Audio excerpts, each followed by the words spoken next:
మాధురి గారు టెక్కలిలో అసలు మాధురి ఎలా ఉంటుందో చూస్తానంటూ వార్నింగ్ ఇస్తున్నారు వాణి, దాని మీద మీ రియాక్షన్? ఇదవుతుంది నన్ను టెక్కల్లో ఉంచడానికి. మా కుటుంబం అంటే ఇది తొక్కలో లింగాల వలసదాయేమో. నేను టెక్కలి, మా మాయ గారు టెక్కలి, మా అడ్డ, నన్ను అక్కడ అసలు అంత సమస్య అంత సీనే లేదు దానికి. అదే అవుతుంది నన్ను టెక్కల్లో ఉంచకపోవడానికి. అసలు ఎవరిలో ఊర్లో ఉంచడానికి ఎవరికి ఎక్కడ రైట్స్ ఉన్నాయండి? మనకు నచ్చిన దగ్గర ఉండొచ్చు. ఈవిడెవరు క్వశ్చన్ చేయడానికి? ఈవిడెవరు నన్ను అనడానికి? ఈవిడికి ఏ రైట్ ఉంది నాకు ఉండొద్దని చెప్పడానికి? Bloody hell. అసలు ఈవిడ సంస్కారం కోసం ఈవిడ మాట్లాడుతుంది ఏంటి? ఆడు ఈడు అని చెప్పి మొగుడిని తిడుతుంది.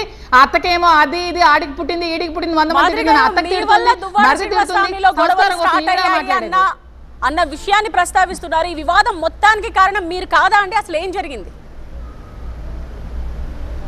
మొత్తానికి కారణం నేను కాదు. ఈ రోజు నడి రోడ్డు మీదకి నేను రావడానికి కారణం ఆవిడ చేసిన నిర్వాహకం, ఆవిడ చేసిన ప్రెస్ మీట్లో, ఆవిడ పెట్టిన మీడియా.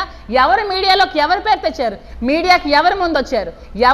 నా పేరు ఎవరు ప్రస్తావించారు? నేను ఏ రోజైనా ప్రస్తావించానా? నేను ఏ రోజైనా దువ్వాడ శ్రీనివాస్తో నేను ఉంటున్నాను ఏ రోజైనా చెప్పానా? ఏ రోజైనా నేను మాట్లాడాను? ఒక్క రోజైనా నేను ఎక్కడైనా సరే మీరు ఎక్కడైనా నాకు చూపించండి ఒక వీడియో అయినా. నేను ఏ రోజైనా నేను దువ్వాడ శ్రీనివాస్తో ఉంటున్నాను, నేను దువ్వాడ శ్రీనివాస్తో రిలేషన్షిప్లో ఉన్నాను, నేను దువ్వాడ శ్రీనివాస్ ఇంట్లోనే ఉన్నాను, ఏ రోజైనా నేను ఎవరికైనా చెప్పానా? ఈవిడ కదా లైమ్ లైట్ లోకి తీసుకొచ్చింది, ఈవిడ కదా మాట్లాడింది, ఈవిడ కదా నా కోసం నన్ను మీడియాలో నా ఇంటి భర్త సహా ఈవిడ కదా చెప్పింది, ఈవిడ కదా నా పిల్లల కోసం కామెంట్ చేసింది, ఈవిడ కదా నా క్యారెక్టర్ బ్లాక్ చేసింది. దగ్గరయ్యారని మీరు చెప్తూ ఉన్నారు.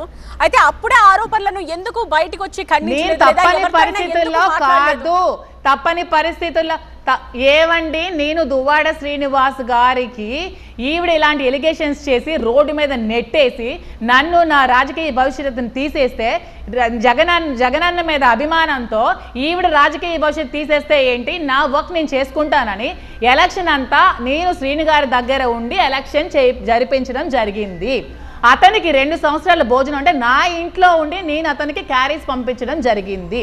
2 నెలలు నేను అక్కడే పార్టీ ఆఫీస్లో ఉండి కాల్ సెంటర్ ఒక 20 మంది అమ్మాయిలని, ఐప్యాక్ ఒక 30 మంది అబ్బాయిలని అందరినీ పెట్టి ప్రతి ఒక్కరికి కాల్ చేయించి జగన్మోహన్ రెడ్డికే ఓట్లు వేయాలి గెలిపించాలని అందరికీ కాల్ చేయించి నేను అక్కడే ఉన్నాను కదా. ఆ 2 నెలలు ఎందుకు నా దగ్గరికి రాలేదు? ఆ 2 నెలల్లో మీరు వచ్చి ఎందుకు నన్ను మీరు పంపించలేదు ఇంటి నుంచి బయటకి? నిన్న ట్రస్ పాస్ చేశారు కదా, నిన్న రాడ్లు గొడ్డలు ఉండి ఇప్పుడు ఎందుకు బయటకు వచ్చారు? రీసెంట్ గా ఏం జరిగింది? ఎస్, ఎందుకంటే ఆ 2 నెలలు ఎందుకు కామ్గా ఉన్నారంటే అప్పటి వరకు ఆవిడకి అందాల్సిన ఫైనాన్షియల్ అసెట్స్ అన్నీ అందిపోయాయి. ఆవిడకి మంత్లీ కావాల్సిన డబ్బులన్నీ ఇచ్చేవాళ్ళు, ఎవ్రీ మంత్లీ ఇచ్చేవాళ్ళు. ఆవిడకి ఎంతసేపు డబ్బు కావాలి? ఈ జగన్మోహన్ రెడ్డి గారు గెలిచేస్తే మేము సైలెంట్గా ఉంటే మళ్ళీ నాకు పదవులు వస్తాయి, మళ్ళీ నేను ఇంకేమైనా చేయొచ్చు, రాజకీయంగా నేను అభివృద్ధి చెందొచ్చు, లబ్ధి కోసం సైలెంట్గా ఉండి ఓడిపోయిన తర్వాత రెచ్చిపోతుంది. మరి ఆ 1 ఇయర్ గ్యాప్లో నేను అదే అడుగుతున్నాను మీ అందరికీ, ఎప్పుడు నన్నే మీరు తప్పు పడుతున్నారు ప్రతి ఒక్కరు కూడా. ఈ 1 ఇయర్ మరి అక్కడే ఉన్నాను, అక్కడే మాధురి ఉందని ఆవిడ పబ్లిక్గా అందరి మీడియాకి చెప్తోంది కదా 1 ఇయర్ నేను ఉన్నాను. ఈ 1 ఇయర్లో నిన్న ట్రెస్ పాస్ చేసినట్టు ఎందుకు ట్రెస్ పాస్ చేసుకొని నా దగ్గరికి రాలేదు?